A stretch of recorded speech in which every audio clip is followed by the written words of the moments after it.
स्वागत है आपका अपने हिंदी चैनल भक्ति धारा में। दोस्तों, एक बार फिर बाबा बालकनाथ जी की सच्ची घटना पर आधारित एक छोटी सी कहानी लेकर आए हैं। आपसे निवेदन है, पूरी वीडियो जरूर देखें और आनंद की अनुभूति करें। आज की कहानी बाबा जी के साथ की है। कैसे बाबा जी ने अपने भक्त का उस समय साथ दिया जब कोई किसी के पास जाने से भी डरता था।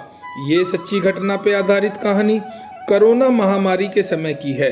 बाबा जी का एक भक्त जिसका नाम लोकेश था, उसको अचानक खांसी जुखाम हल्का बुखार हो गया। अब उसने पास के ही डॉक्टर से दवा इत्यादि लेनी शुरू कर दी, ये सोचकर कि साधारण बीमारी है, ठीक हो जाएगी। उसे कोरोना हो गया है ये तो उसने सपने में भी नहीं सोचा था। लेकिन डॉक्टर की दवा लेते लेते उसको 3 दिन हो गए, परंतु आराम तो छोड़ो, उसके हालात और खराब हो गए। अब उसको महसूस हुआ कि किसी अच्छे डॉक्टर के पास जाना चाहिए। लोकेश एक चर्चित डॉक्टर के पास गया। अब लोकेश को बीमारी का कम भय था। उसको ये चिंता अधिक थी कि कहीं डॉक्टर उसको कोरोना की जांच को ना बोल दे, क्योंकि अगर कोरोना जांच में पता लग जाता तो उसको घर वापस नहीं आने दिया जाता। इसी बीच उसके पिताजी और उसकी बहन को भी ये ही बीमारी हो गई, जिससे पक्का सा हो गया था कि ये कुछ और नहीं, कोरोना ही है। डॉक्टर ने जैसे ही लोकेश को देखा तो तत्काल कोरोना का इलाज चालू कर दिया, क्योंकि जांच की रिपोर्ट भी काफी दिन बाद आती, जिसका कोई फायदा नहीं था। इसलिए अब दवा लेकर लोकेश अपने घर वापस चला गया और उधर उसके पिताजी और बहन भी इसी बीमारी से परेशान थे। घर के 3 सदस्य बीमार थे। डॉक्टर द्वारा बताया हुआ इलाज सभी कर रहे थे और आराम कर रहे थे। अब 3 दिन बाद लोकेश की हालत में कुछ सुधार हुआ तो उसने सोचा कि चलो अब सब ठीक हो जाएगा, और डॉक्टर ने भी उन्हीं दवा को फिर 5 दिन के लिए लिख दिया। लेकिन उसी रात लोकेश को अत्यधिक खांसी हुई। सारी रात लोकेश बहुत परेशान रहा। उधर उसके पिताजी और बहन भी बीमार ज्यादा हो गए।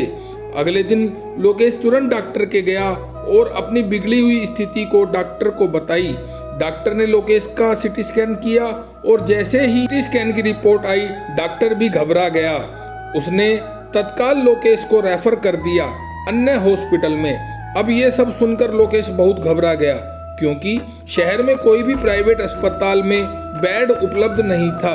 तभी लोकेश को याद आया कि उसके पास तो कोरोना पॉजिटिव की कोई रिपोर्ट ही नहीं है, फिर किस आधार पे कोई अस्पताल उसको भर्ती करेगा।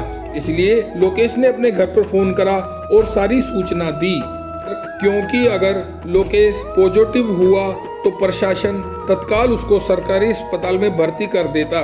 जैसे ही ये खबर लोकेश की मां ने सुनी, वो अत्यधिक घबरा गई और अपने घर के मंदिर में बाबा जी के सामने जाकर बैठ गई और अरदास करने लगी कि बाबा जी, अपने बेटे को सुरक्षित घर वापस लाओ, आपके सिवा उसका कोई और नहीं है। मेरा कोई ना सहारा बिन तेरे, सिद्धनाथ बाबा जी मेरे। उधर लोकेश अत्यधिक बीमार होने पर भी अकेले अस्पतालों के चक्कर काट रहा था कोरोना की जांच के लिए। और फिर लोकेश की शुरुआती जांच हुई, रिपोर्ट नेगेटिव आई, जो अक्सर आ जाती है। असली रिपोर्ट RT-PCR होती है। उसकी रिपोर्ट 3 दिन बाद आनी थी, लेकिन महामारी के चलते रिपोर्ट का कोई टाइम निश्चित भी नहीं था और भी समय लग सकता था।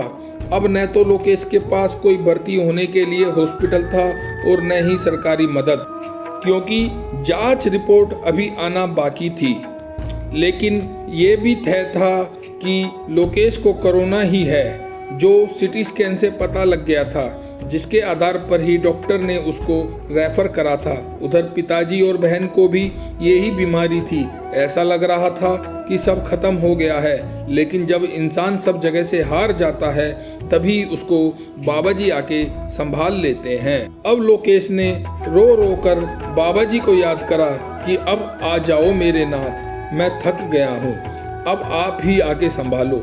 लोकेश ऐसी अरदास कर ही रहा था, तभी उसके एक मित्र का फोन आया। उसने उसको एक डॉक्टर के बारे में बताया और सलाह दी कि तत्काल उस डॉक्टर को दिखा ले।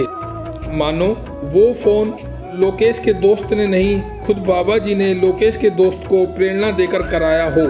अब तत्काल लोकेश अपने दोस्त द्वारा बताए गए डॉक्टर के पास गया। लगभग 2 घंटे इंतजार करने के बाद लोकेश का नंबर आया। अब जैसे ही लोकेश की सीटी स्कैन की रिपोर्ट डॉक्टर ने देखी तो डॉक्टर ने कहा कि तुम जिंदा कैसे हो, तुम्हारी इस सीटी स्कैन के हिसाब से तो तुमको मर जाना चाहिए था। अब जैसे ही लोकेश ने यह बात सुनी तो वह और ज़्यादा घबरा गया और डॉक्टर से बोला, डॉक्टर साहब कृपया कर इलाज बताएं। डॉक्टर ने कहा, मेरे हिसाब से तो तुमको दवा की नहीं दुआ की ज़रूरत है, परंतु फिर भी मैं तुमको 5 दिन की दवा लिख कर दे रहा हूँ और सुबह शाम अपनी ऑक्सीजन मात्रा चेक करनी है। जिस भी तुम अपने गुरु पीर को मानते हो उनसे अरदास करना कि तुम्हारी ऑक्सीजन ना गिरे, क्योंकि बाबा जी ने इतनी गंभीर स्थिति होने पर भी लोकेश की ऑक्सीजन की मात्रा गिरने नहीं दी थी। यह एक चमत्कार ही था। डॉक्टर बोला, अगर एक बार यह गिरनी शुरू हो गई तो फिर तुमको कोई नहीं बचा सकता। कुछ ऐसे भयानक वाक्य बोलने के बाद डॉक्टर ने लोकेश को 5 दिन की दवा लिख कर दी और लोकेश दवा लेकर घर चला गया।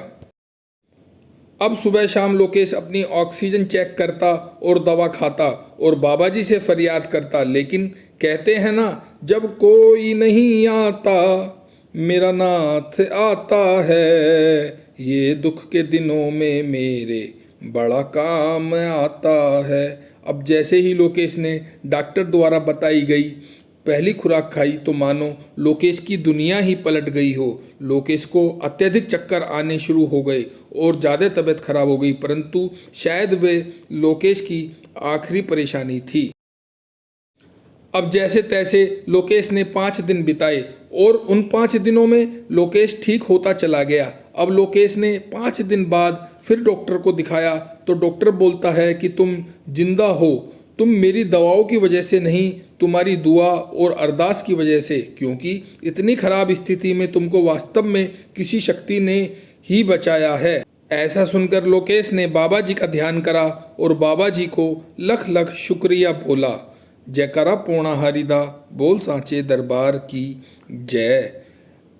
वास्तव में हमारे बाबा बालकनाथ जी अपने बच्चे को हमेशा अंग संग रहते हैं और कठिन से कठिन परिस्थिति को आसान कर देते हैं। ऐसे हैं मेरे नाथ जी। और लोकेश के पिताजी और बहन भी बाबा जी की कृपा से स्वस्थ हो गए। आशा करता हूँ आपको सच्ची घटना पर आधारित यह कहानी सिद्धनाथ का साथ अच्छी लगी होगी। अगर कोई भूल हो गई हो तो हम आपसे माफ़ी मांगते हैं। बाबा जी आप सभी के जीवन को खुशियों से भर दें, हमारी बाबा जी से यही अरदास है। भक्ति भाव से भरी ईश्वरीय महिमा सुनने के लिए हमारे चैनल को सब्सक्राइब करें, शेयर करें और बेल आइकन को भी दबाएं ताकि हमारी आने वाली वीडियो की आप तक पहुंच जाए। और कमेंट बॉक्स में जय बाबा जी दी जरूर लिखें। आपका जीवन सुखमय हो। जय बाबा जी दी।